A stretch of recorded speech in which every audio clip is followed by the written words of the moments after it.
Welcome to the Deep Dive. We're your shortcut to getting well-informed, finding those surprising insights, and maybe having a little bit of fun along the way. That's the plan. So today, we're plunging into, well, a really fascinating concept. Uniqueness.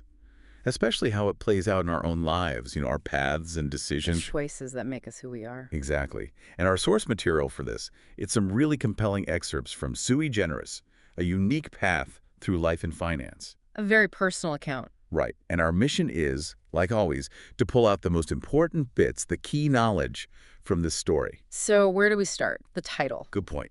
The title itself, Sui Generis, that's our key for today. Ah, It's a formal adjective, meaning. meaning something like in a class or group of its own. Basically, unlike anything or anyone else, Yeah. it really sets the scene. It does. And it feels especially relevant now, doesn't it? In a world just full of information, trends. Pressure to conform. Exactly. Pressure to fit in. So to be truly sui generis, that implies something really deep, an innate individuality. Yeah. It gets you thinking about what actually sets people apart, way beyond just, the superficial stuff. And that idea, walking your own path, it really comes alive with this question from the source material. It asks, Let me guess. Something about doing things differently. you got it. What's something you've always done your own way, even if everyone else does it differently? That makes you think. Right. And the authors suggest that for them, doing things their own way is, quote, the only way I know to be authentically myself. Wow. Okay. That's a strong statement. It is. And one of the most striking examples is their approach to personal finance. Totally unique. How so? Well, they share that their family has been poor most of their lives. This history, it made them feel like the last hope to pull ourselves out of poverty. That's intense pressure for someone. Absolutely. Yeah. So after getting what they call a big break job, they started saving, like really saving. They say, for around 6 years, I have been doing nothing but saving money to the extreme. 6 years of extreme saving. That sounds hard, grueling even. See, that's the thing. Here's the really unique part. They said it didn't feel painful. Really, no struggle. None. They explicitly say there was no struggle. It just came naturally. Okay, now that is different. That challenges the whole narrative around sacrifice and financial discipline. Right. It totally does. Their goal was clear. Build my chance to make a big financial move in the future, even if it takes many years. And did they make the move? They did. Eventually bought a home with every penny they'd saved, no bank loan needed, paid barely in full is how they put it. Wow. So what makes this so unique beyond just the saving itself? Good question. What's your take? Well, I think it's not just the amount saved, but the why and the how. It seems like their personal history, that feeling of responsibility, it transformed what most people would see as discipline or even deprivation into something that felt completely natural. Effortless almost. The drive was so internal, so tied to who they are. So it wasn't about external motivators like I should save X%. Doesn't sound like it. Most advice is about budgets, rules, external stuff. Here, it seems the motivation was so deep, so core to their identity and family story, that this extreme path it just was their natural way. That's a powerful reframing, isn't it? Financial success driven by intrinsic need rather than external rule. Exactly. It totally reframes it. But for most people, hearing extreme saving still sounds like misery. Sure, it does. So do you think this sui generis mindset fundamentally changes the concept of sacrifice for them? Or just makes it feel less like sacrifice? That's a good distinction. I think maybe it's a bit of both. Okay. For this person, that deep purpose clearly redefined what you or I might call sacrifice. It became just part of the mission. It wasn't a cost, it was the path. So it overrides the usual discomforts. Right. But it also makes you wonder, doesn't it? If something feels completely natural and, right to you, is it even a sacrifice anymore? Even if it looks extreme from the outside. That's a really interesting point. It's all about internal perspective versus external perception. Precisely. Okay, so beyond this incredible financial story, there's another facet to their uniqueness. It's about how they responded to past adversity. Okay, what kind of adversity? They mentioned being bullied as a kid, but instead of making them bitter or hard. It made them empathetic. Exactly. They say it led them to have a lot of empathy towards others. That's not the most common reaction, sadly. No, they describe themselves as naturally in tune with my emotions, for better or worse, For better or worse. Okay. which leads them, they feel, to care too much for other people's misfortunate positions. So a heightened sensitivity. Yeah. And here's the remarkable choice. While they acknowledge others who were bullied, May used all the bullied points to rain hell on others in the future. Like lashing out, getting revenge. Right. They say, I chose the other path, and try not to lead others to that path because of all the empathy. Wow. Turning pain directly into compassion. That's quite something. It is, but it's not simple for them. There's an internal conflict. Oh. They say, it does make it sound like I'm a good person, but I don't know about that. They even feel this deep empathy could be a curse A curse? Why? or an ick to myself to live out a character if they didn't act on it. Like they feel compelled to care, saying they seem like I go too much out my way to care for others when it seems like I shouldn't. Ah, I see. So this profoundly unique response, this empathy born from pain, it comes with its own struggles. Yeah, it seems so. It really highlights the complexity, doesn't it, of living a truly authentic, sui generis life. Most people, faced with that kind of hurt might build walls Protect themselves. or, yeah, seek some kind of payback.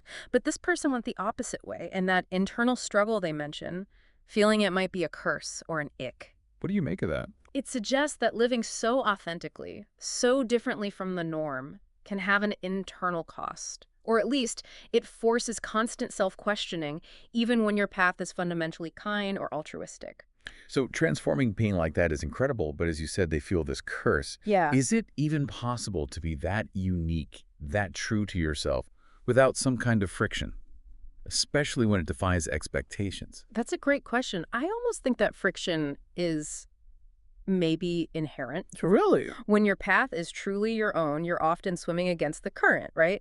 And that naturally creates some internal dissonance, even if the path feels right deep down. So that ick feeling could just be society's norms bumping up against their own truth. Could be, exactly. It's like the echo of you shouldn't feel this or you shouldn't do this clashing with book, this is me. It's a powerful reminder that how we see ourselves can be wildly different from how others see us. Yeah. And being sui generis isn't always comfortable, even when it's, as they said, the only way they know how to be authentic. It really makes you wonder, how do you even categorize someone like that? Their internal logic is just so distinct. Right. It reminds me of this quote from the source material. It just says, you can't alphabetize the stars. Yeah. Signed, unknown human with big thoughts. Huh, I like that. Unknown human with big thoughts. Me too. And connecting that back, well, it suggests some things, maybe some people, are just too unique, too singular to fit into neat boxes. Like trying to force stars into alphabetical order. Exactly. You can't easily slot a truly sui generis individual into predefined categories of, success or normal behavior. They just are. And sometimes, life throws up these odd little unique moments too. Like there's this image description in the source. Oh, yeah. It says, a toaster sizzling with a melting buttery slice while someone nearby gasps in horror. Okay.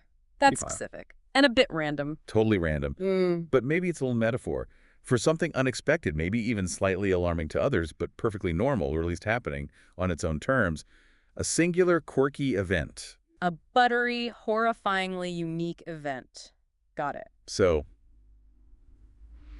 okay. We've looked at these two really distinct parts of this person's life, this financial path born from responsibility. And this deep empathy that came from being bullied. Right. How do these things, which seem quite different on the surface, actually come together? How do they define a sui generis life? Well, I think what's really key here is that being sui generis, as shown in these examples, isn't really about trying to be different for the sake of it. It's not performative uniqueness. No, exactly. It's about consistently following your own path because your internal compass, shaped by your unique history and motivations, points that way. It feels like, quoting them again, it's the only way I know to be authentically myself. So the finance and the empathy, they both stem from that same core, from deep personal experiences shaping an unavoidable path. I think so. Both stories show how these profound internal convictions, forged in the specifics of their life, lead to choices that look, well, dramatically different from the outside. But feel natural inside. Exactly, natural and necessary to them. It illustrates that real individuality isn't about striving to be unique. It's more about the courage, or perhaps the simple necessity, of just being yourself. regardless of how others see it. So we've really journeyed deep into this account today, explored this idea of profound personal authenticity, this sui generis life. Yeah, from that unconventional, almost effortless financial discipline, Born from family history, that unique, empathetic response to trauma going against the grain. it definitely makes you think. It should encourage you, the listener, to maybe reflect on your own unique qualities, the things that make you you, even the bits that might feel awkward or like that ick or curse the author mentioned. Things that don't fit the mold. Right. Because true knowledge, we think, includes understanding all these nuances of individual experience, the powerful internal logic that drives each of us differently. So thinking about that quote, you can't alphabetize the stars. Hmm. If someone's deepest traits truly are sui generis, unique, do they kind of exist outside the usual ways we measure success Hmm. or, societal expectations? That's a fascinating question to leave people with. And what does it really mean then to fully embrace a path that just feels fundamentally right for you deep down? Even if other people gasp in horror, like at the toaster, or just simply don't get it. Something to definitely ponder. Indeed.